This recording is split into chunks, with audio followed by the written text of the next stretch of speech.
मायसा, कधी आलीस कळालंही नाही आणि अशी अचानक आलीस. अगं मला सांगितलं असतं तर मी तुला भेटायला तुझ्या कक्षात आले असते. मी मुद्दाम आले आई. मला तुला एक सांगायचं आहे. याआधी मला हे सांग की मी जे तुला सांगितलं त्यावर विचार केलास की नाही? हो, मी सेवकांकरवी बानूला निरोप पाठवला आहे आणि मी तेच सांगायला आले होते. अगं काय सांगतेस हे?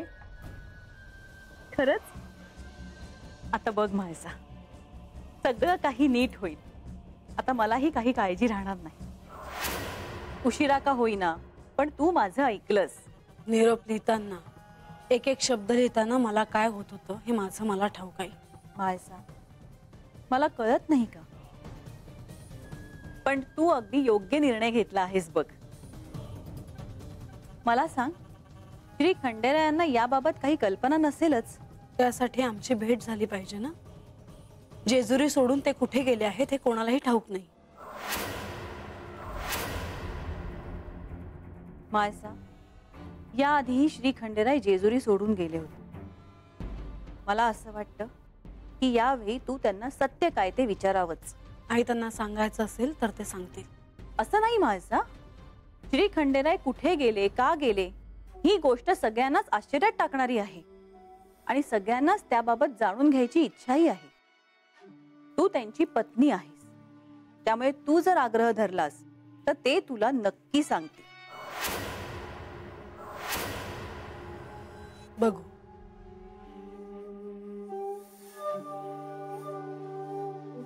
तसंही मला माझा निर्णय त्यांना सांगावाच लागणार आहे, पण त्यासाठी त्यांनी गडावर असणं आवश्यक आहे ना.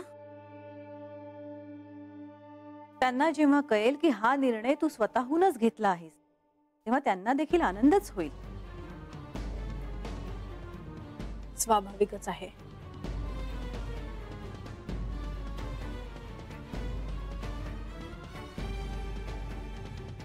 पण मी सांगितलेलं ध्यानात ठेव. यामुळे तुला सतत वाटणारी काळजीही दूर होईल. श्री खंडेराय जेजुरी सोडून कुठेही जाणार नाहीत. मायसा, बानूला तुझा निरोप पोचला असेल का एव्हाना? सेवकांकरवी मी निरोप तर पाठवला आहे, पण निरोप पोचला नसेल. पण तू का असं विचारलंस? आता बानू काय ठरवेल त्यावर सर्व अवलंबून आहे. तिने कशाला काही ठरवायला हवं? आणि यात ठरवण्यासारखं काय आहे? तिला निरोप मिळाल्याबरोबर ती इकडे ये. हे इतकं सोपं नाही मायसा. जेजुरीत पुन्हा पाऊल देखील ठेवू नकोस असं तू बजावलं होतंस तिला, आठवतंय ना? हो, पण त्याचा इथे काय संबंध? तिने जेजुरीत याला नकार दिला तर? हे काय बोलतेस तू आई? मनातली शंका बोलून दाखवली इतकंच. पण ती जेजुरीत यायला नकार का देईल आणि ती माझ्या निर्णयाच्या विरोधात जाईल? हा केवळ तुझा निर्णय आहे मायसा, जो तू तिला कळवला आहेस. पण ही आज्ञा नाही हे लक्षात ठेव.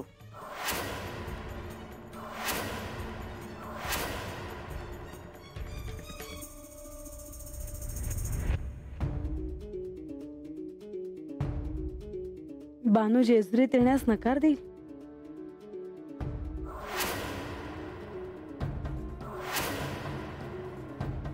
आपल्याला चंदनपुरीला जायचं आहे. अरे असं अचानक? अरे बाबा, काम आहेत, आदेश आहे, नाही कसं म्हणणार? तर बाणा इथं सांगावं आहे, यायलाच पाहिजे. अरे पर गणोबा, मला एक कळत नाही. बानाईचा देवी राग राग करते बरोबर, आणि तरी बी तिला बोलवाया आपल्याला धाडतीय. नाही तिथं डोसकं घालून नाही माणसानं गप गुमान काम करावं. आपण कशाला नाही तर विचार करायचा? अरे पर तुझ्या संग मी कशाला यायचं? कशाला म्हणजे? देवीनं सांगितलंय म्हणून. पर तू एकला गेला तर नाही चालणार का? अरे लांबचा रस्ता आहे बाबा, एकाला दुसरं असलं तर बरं असतंय ना. हा असं आहे वय. चल आता, देवीनं आपल्याला हातच बघितलं ना तर रागावतील. अरे मग कुणाची वाट बघतोय तू? अरे आता मला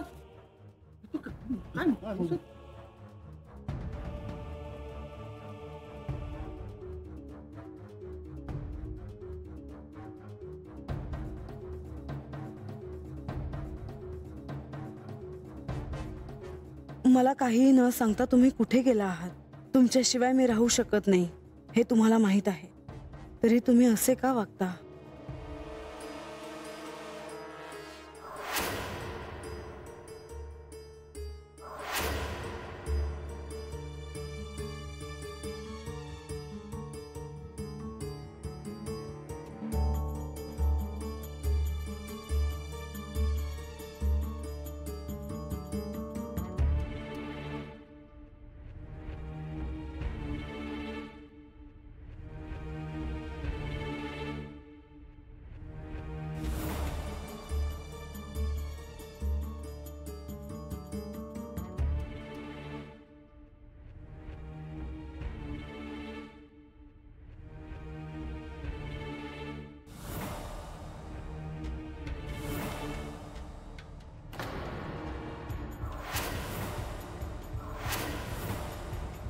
आज हा सुवर्ण दर्पण नीट असता तर तुमच्याशी यातून मी संवाद साधला असता.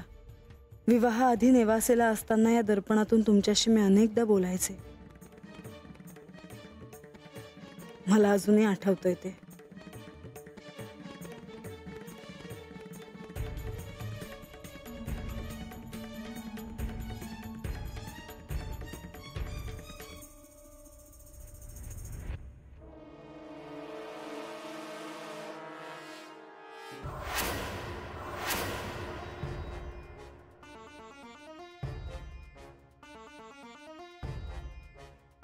तू इथे काय करतेस? तुमच्यासाठी आणलं होतं हे अक्कांनी नेवासेहून. ते द्यायला आले होते. ते तिथे ठेव.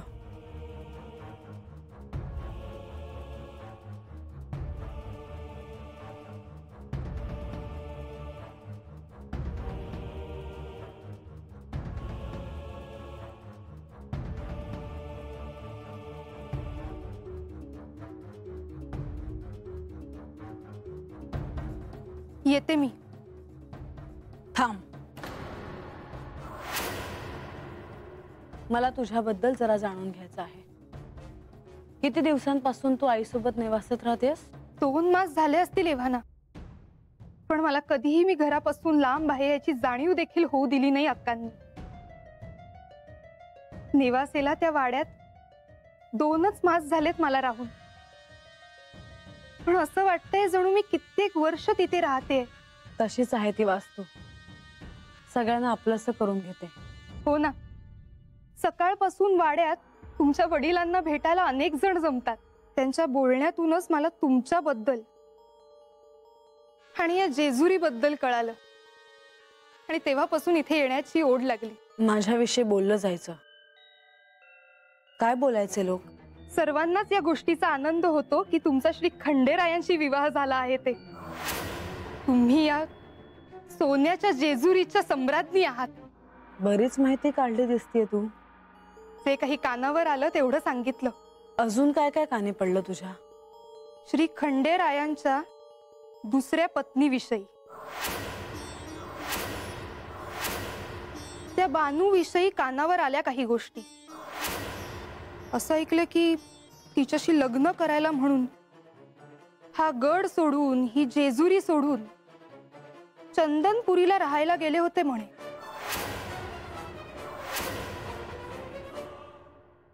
बानूशी विवाह करून त्यांना या गडावर घेऊन आले देव. पण तुम्ही त्यांना येऊ दिलं नाहीत. म्हणूनच गडाच्या मध्यात रातोरात वाडा बांधला. आम्ही येताना बघितला बानूचा वाडा.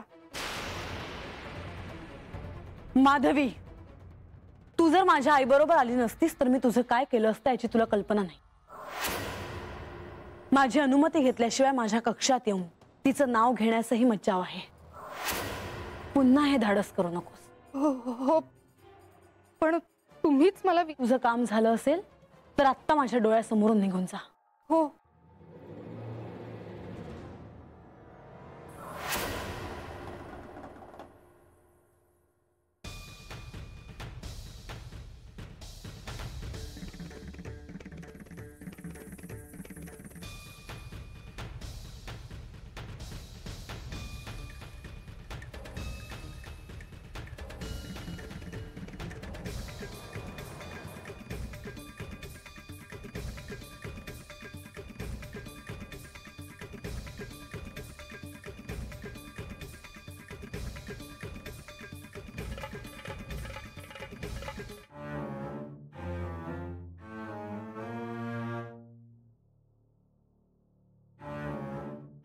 अखेर मला हा निर्णय घ्यावा लागलाच. हा निर्णय घेतल्यामुळे पुढे काय घडणार आहे हे मला आत्ताच नाही सांगता येणार, पण किमान काहीतरी चांगलं निश्चितच घडेल. बाबा, तुम्ही या ना.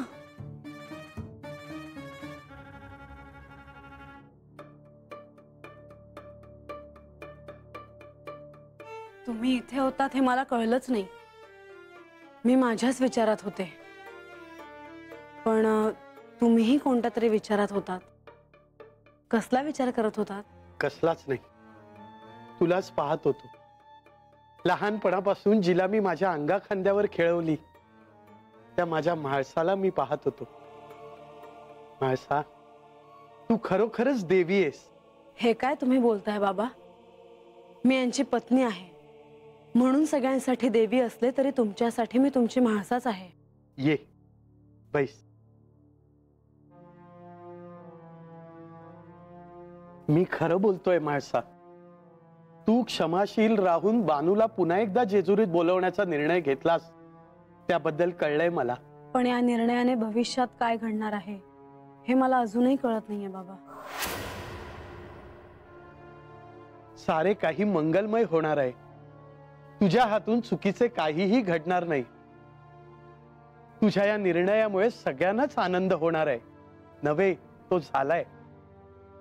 आता या तुझ्या निर्णयाबद्दल श्री खंडेरायांना जेव्हा कळेल तेव्हा ते देखील प्रसन्न होतील. मला त्यांना भेटायचं आहे, त्यांच्याशी बोलायचं आहे. पण बाबा, माझ्या या निर्णयाने यांना खरंच आनंद होईल? अर्थातच म्हाळसा. म्हाळसा, अगं हा खूप मोठा निर्णय आहे, पण तुझ्या या निर्णयामुळे मला आनंद झालाय तो एका वेगळ्या कारणासाठी. कोणत्या? तू कोण आहेस? तू गतजन्मी कोण होतीस? तुझे मूळ स्वरूप काय? ह्या सगळ्या प्रश्नांची उत्तरं मिळण्यासाठी आता सहाय्य होणार आहे. पण माझ्या या निर्णयाशी याचा काय संबंध? बाबा, मला कधी कधी हा प्रश्न पडतो की तुम्ही माझ्याशी असं निराळ का वागता? ते तुला आता नाही कळणार, पण ज्यावेळी तुला सारे कळेल त्यावेळी घडलेल्या सर्व घटनांचा अर्थ तुला लागेल म्हाळसा. मला कळेल असं सांगितलं तर मलाही आनंद होईल. लवकरच तो क्षण येऊ, परंतु तुर्तास तरी तू त्याचा विचार करू नकोस. तुर्तास तू इतकेच लक्षात ठेव की तुझ्या या निर्णयामुळे सगळ्यांनाच आनंद होणार आहे. तू आनंदी असल्यामुळे सगळीकडेच प्रसन्नता आहे, चैतन्य आहे. म्हाळसा, आता लवकरच तुझी आणि श्री खंडेरायांची भेट हो.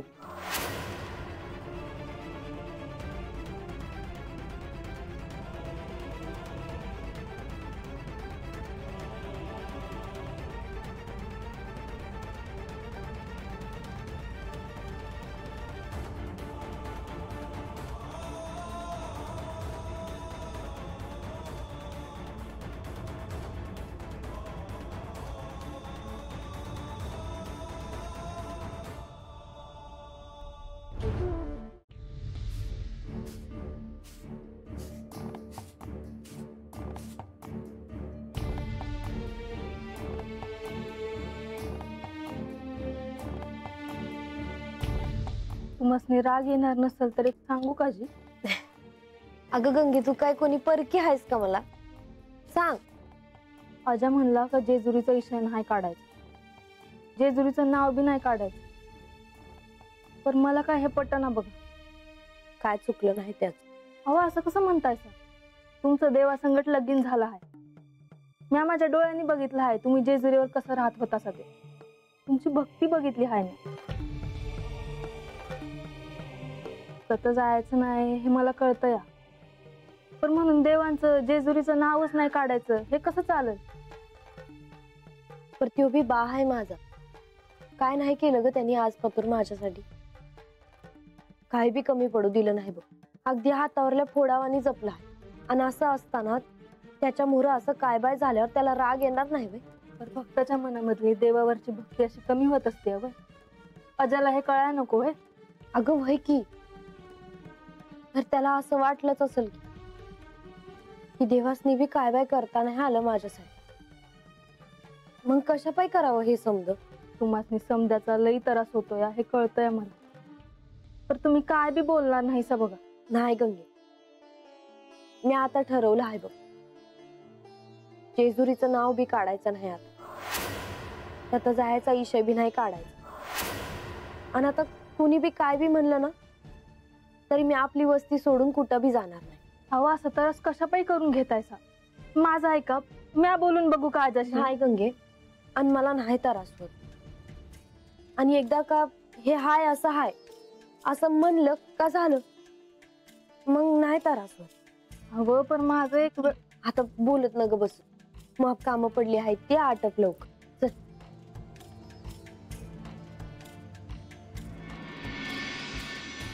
मी इथे एकटी आहे आणि हे मला सोडून कुठे गेले आहे? खरं तर या प्रश्नाचं उत्तर मला ठाऊक आहे, तरी असं मला वाटत राहतं की दुसरीकडे तर कुठे गेले नसतील. केवळ मनाची समजूत. माझ्यापासून दूर जावं असं का वाटतं त्यांना? असं काय आहे त्या बानूत जे माझ्यात नाही? असं काय केलंय तिने की त्यांना तिच्याविषयी जास्त प्रेम वाटतं, तिच्याविषयी सहानुभूती वाटते? नेवासेत असताना जर मला कोणी असं सांगितलं असतं की माझ्या वैवाहिक आयुष्यात असं काही घडणार आहे, तर मी त्यावर विश्वास ठेवला नसता.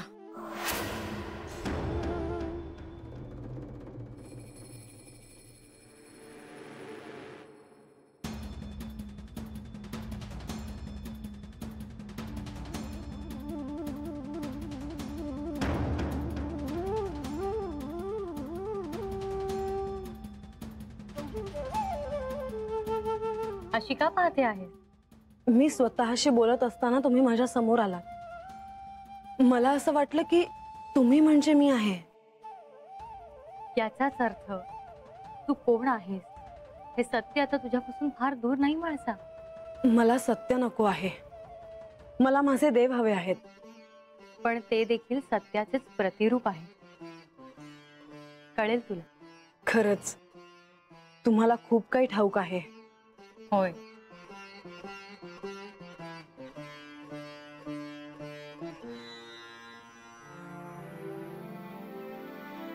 आणि तुझे हे रूप असे का आहे हे देखील मला ठाऊक आहे.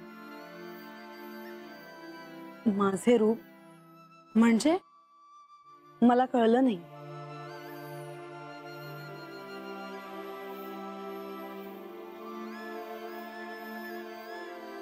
म्हणजे या जन्मात तुला हे जे रूप लाभले आहे त्यामागं खूप मोठी गोष्ट आहे, खूप मोठे कारण आहे. कोणतं कारण? ते तू श्री खंडेरायांना विचार, तेच तुला सांगतील. आणि त्यांनी नाही सांगितलं तर?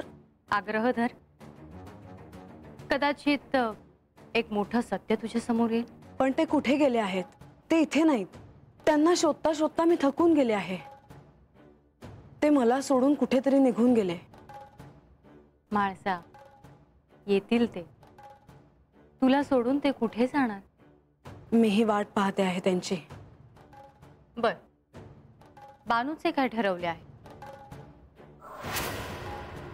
ठरवते काय करायचं ते.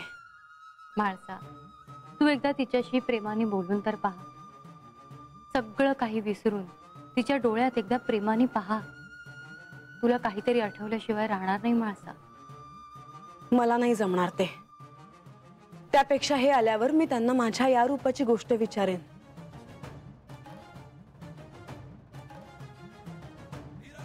विचार, हे मोहिनीचे रूप आहे.